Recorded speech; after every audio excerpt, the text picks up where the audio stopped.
You're listening to a lecture by the St. Jerome Center for Catechesis, a Catholic website dedicated to providing Catholics and non-Catholics with material about the Catholic faith. In this lecture on the series of Introduction to Theology, we will go over an overview of the study of theology.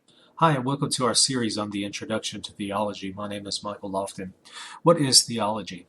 Well, theology is essentially the study of God, but it can refer to various things. It could refer to supernatural or natural theology.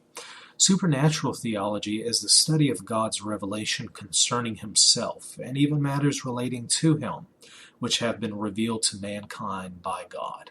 So this is going to be the study of divine revelation that is contained in sacred scripture and sacred tradition.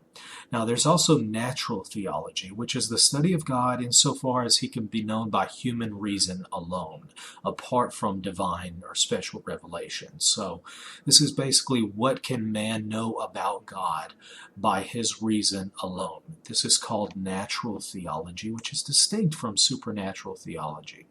Now, why is studying theology important? Well, simply put, theology is important because it's the study about God. God is our final end. He is the purpose for which we exist, the end to which we desire to attain. And in order to attain that end, it's important that we know who that end is. And that is why we study theology. Now, there are various classifications of theology, and some of these classifications are theoretical or speculative theology.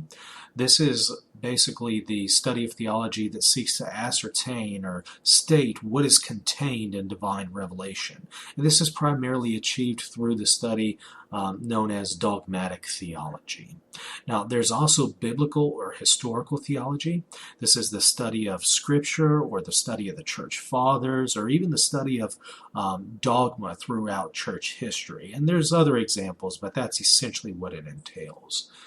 Now, there's also the study of practical theology. This is essentially studying how to put into practice that which we know through theoretical or speculative theology. It deals a lot with morality and knowing whether an action is moral, or even pastoral theology, taking that which we know through theoretical and speculative theology and applying it in a pastoral setting. So this is practical theology. Now, there are various divisions to dogmatic theology, which we spoke previously about under theoretical and speculative theology. Dogmatic theology is the study of the official teachings of the Catholic faith. Now, it's divided into 6 categories. The first is the one God. Now, this is, of course, the study of God according to his nature and his attributes, who God is, that is. There's also the triune God. This is the study of God as the Holy Trinity, who is God according not only to his nature, but according to the 3 persons of the Trinity. There's also the study of God the Creator. This essentially studies creation, the supernatural order, the fall of man back in the Garden of Eden, and even of angels. Now, there's also the incarnate word. Now, this is a study commonly known as Christology or soteriology. And finally, Mariology. This essentially seeks to study Christ, salvation, and Mary and her role in salvation. There's also God the Sanctifier. This is the study of the sacraments, the 7 sacraments that the Catholic Church gives to us, and ecclesiology, which is the study of the church and its composition. Now, there's also God the Consummator, which is the last division in dogmatic theology, and this is the study of eschatology, or the end times. So these are the 6 studies of dogmatic theology. They're very important to know. But there's also some divisions of practical theology.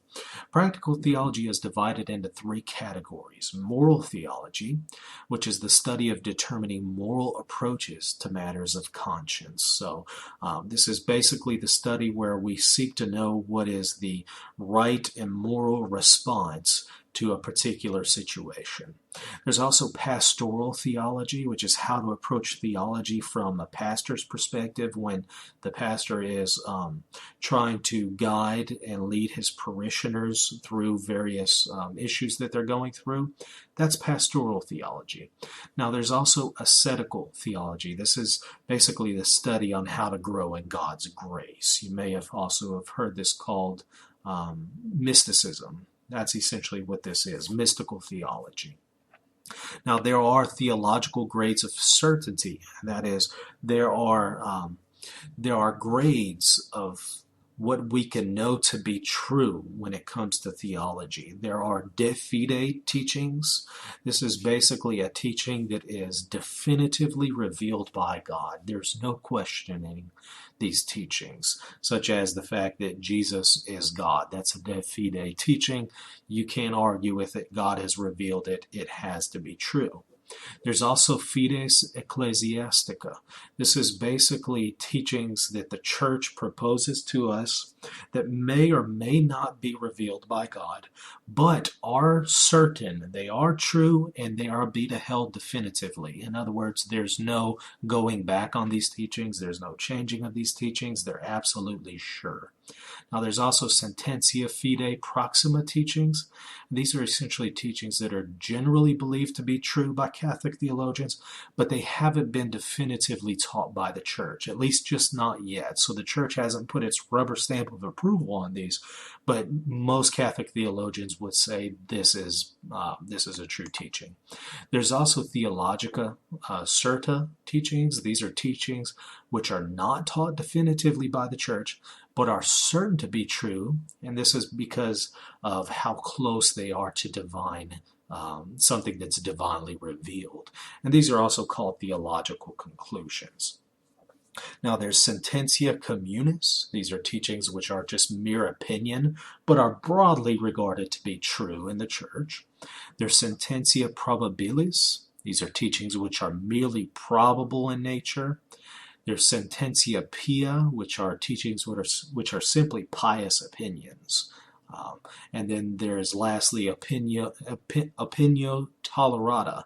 These are teachings which are just merely tolerated opinions. So there's not a lot of certainty behind them, but the church does tolerate them. So this is just a basic overview of the study of theology. I hope you enjoyed it, and I hope you look forward to our next lecture. Thank you for listening to this lecture in the series Introduction to Theology. For more information about the SJCC, please visit stjeromecenter.com.